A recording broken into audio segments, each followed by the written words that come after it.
මට බයයි. අර මනුස්සයා අදත් මෙතන හිටියා. කවුද? මෙතන කවුරුත් නෑ පැහැසි. අදත් මෙතන හිටියා මගේ දිහා බලාගෙන. පැහැසි මෙතන කවුරුත් නෑ. නෑ මේ මෙතන හිටියා මෙතන හිටියා.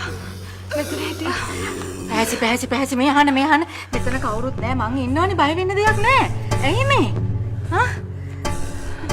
මොකද්ද මේ අපිට උනේ? මේ පැහැසි මේ අහන්න බය වෙන්න එපා. මේ අහන්නකෝ. මම මේ ගැන DIG විතානගේ අංකල්ට කියලා තියෙන්නේ. තේරුණාද? එයා මේ සම්බන්ධ දක්ෂ ඉන්ද්‍රජිත් කියලා ඔෆිස් කෙනෙකුට මේක හැන්ඩල් කරන්න බාර දීලා තියෙන්නේ. එයාලගේ රාජකාරිය හරියට කරයි. ඔයා දැන් බය නැතුව ඉන්න. හරිද? මේ හරි. දැන් ඔෆිස් ගිහිල්ලා ඇවිල්ලා මහන්සිනේ. යා. තේ එකක් බොමු. මම තේ එකක් හදන්න. යා.